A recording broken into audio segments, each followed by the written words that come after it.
ধনী হওয়ার দোয়াও আমল জানাবেন প্লিজ। আপনাদের সবাই দরকার এটা। ধনী হইতে চান না আপনারা? কি আজব কথা, সবাই দরকার। তাহলে বলবো?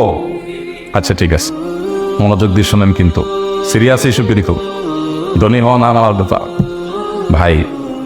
ধনী হওয়ার আমল এবং দোয়া এটা জানার আগেই ঠিক করতে হবে ধনী হওয়া কাকে বলে।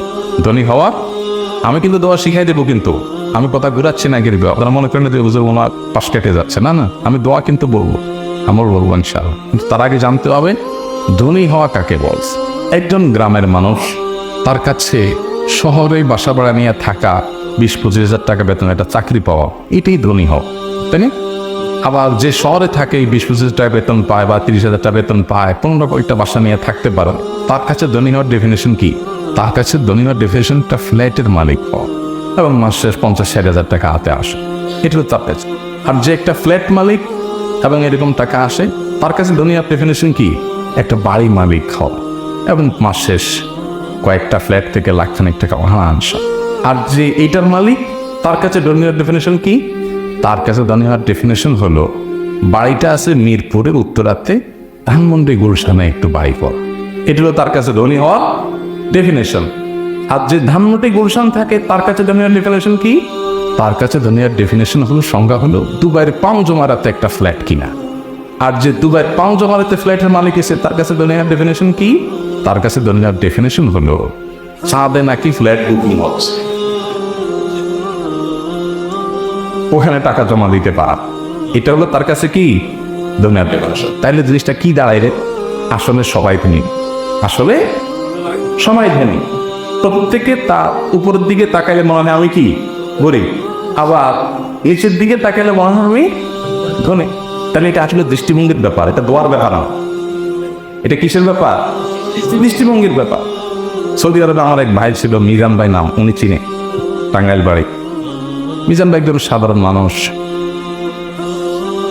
আমাকে একবার একটা কথা বলছে, আমার কাছে বড় শিক্ষণীয় মনে হয়েছে, যে একজন মানে সাধারণ মানুষ, এত সুন্দর থিঙ্কিং। উনি বলেছে, আমার বাবা, প্রবাসীদেরকে তো বাপমারা সবসময় ধরে যে বাবা পাশের জমিটা বিক্রি হবে, আরেকজন নিয়ে যাবে চোখের সামনে, এটা দেখা যায় না, বাবা হঠাৎ বরাত করে হলো নিয়ে রাখো, বাবা কাজে লাগবে। বাবা ছেলের ভালোর জন্যই হয়তো বাপ মা বলেন, কিন্তু ছেলের তো এই চক্কর থেকে আর বাইরে দিতে পারে না, তাই না? তো উনি বলেছে, আমার বাবা আমাকে বলছিল যে বাবা আমাদের জমির পাশের জমিটা বিক্রি হবে, আরেকজন এসে সেখানে থাকবে, কি সহ্য করা যায় বলো? পাশের জমি যেভাবে বাবা নিতে হবে।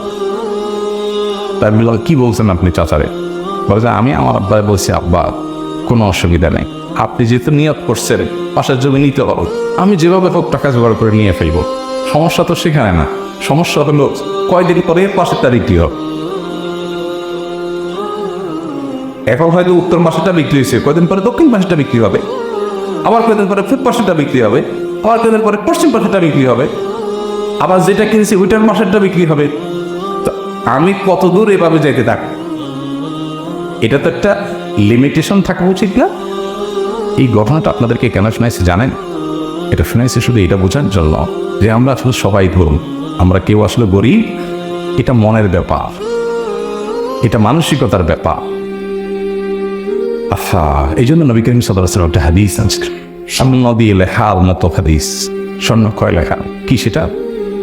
লাইসাল গিনা বিকাসরাতিল আরব ওয়ালাকিন্নাল গিনা গিনান নাফস। এই এতক্ষণ যা বললাম এটা খুলাসাই হাদিস। নবী সাল্লাল্লাহু আলাইহি ওয়াসাল্লাম বলেছেন, অনেক সম্পদের মালিক হওয়া এটার নাম ধনী হওয়া নয়। তাহলে ধনী হওয়া কিসের নাম? ধনী হওয়া হলো মনের দিক থেকে কেউ যদি ধনী হয়, সে হলো ধনী।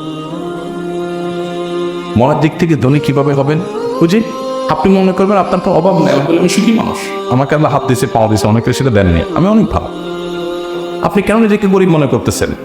ওর বাড়ি গাড়ি আছে দিকে অনেক সুখী মনে হয়, অনেক বড় লোক মনে হয়, অবচেয়ে আপনি অনেক সুখী আছেন, আলহামদুলিল্লাহ, রিল্যাক্স, শুকরিয়া আদায় করেন। শুকরিয়া আদায় করলে কি হয় জানেন?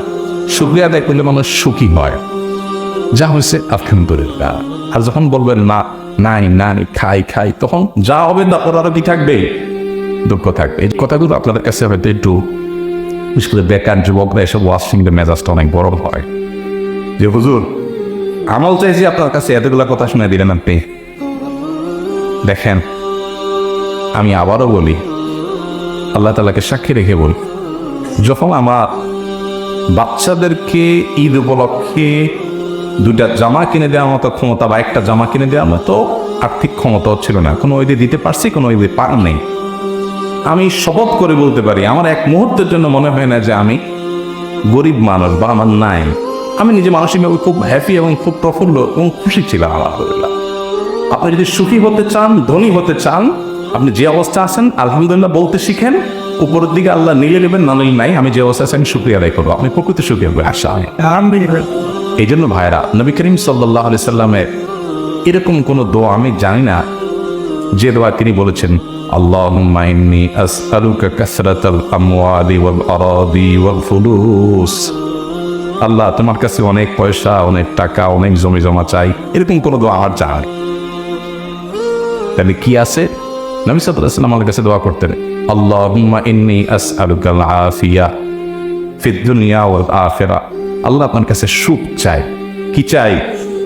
শান্তি চাই, প্রশান্তি চাই, সুস্থতা চাই। এটা ছিল তার দোয়া। এখন আর দিয়ে থামতে, তাই না? আমরা চিন্তা করি যে ঠিক আছে, সুখের মালিক আল্লাহ তাআলা, কিন্তু এই হাসান বসরি রাহমাতুল্লাহ সম্ভবত বলছিলেন, কোরআনে আল্লাহ তাআলা বহু জায়গায় ওয়াদা করেছে, বহু জায়গায় আল্লাহ তাআলা ওয়াদা করেছে যে আল্লাহ তাআলা মানুষের রিজিকের দায়িত্ব নিয়েছে। কিন্তু শয়তান, আল্লাহ তাআলা সে সম্পর্কে কোরআনে বলেছেন, আশ-শাইতানু ইয়াইদুকুমুল ফাকরা। শয়তান তোমাদেরকে দারিদ্র্যের ভয় দেখা। শয়তানের একবার ভয় দেখানোর প্রতি এত বিশ্বাস যে আল্লাহ তাআলা এতবার বলেছেন তোমাদের রিজিকের দায়িত্ব আমি নিলাম, আমাদের সেই বিশ্বাস হয়। তো ভাইরা, ধনী হওয়ার জন্য আলাদা দোয়া নয়, বরং আল্লাহর কাছে সুখী হওয়ার জন্য দোয়া করবেন। আল্লাহুম্মা ইন্নী আসআলুকাল আফওয়া ওয়াল আফিয়াতা ফিদ দুনিয়া ওয়াল আখিরাহ। আমাদের সকাল সন্ধ্যার যে দোয়া বইটা আছে, ওখানে এরকম কয়েকটা দোয়া আছে যেখানে আল্লাহর কাছে প্রশান্তি, সুখ চাওয়া হয়েছে। আল্লাহ তাআলা আমাদের সবাইকে সুখী হওয়ার তৌফিক দান।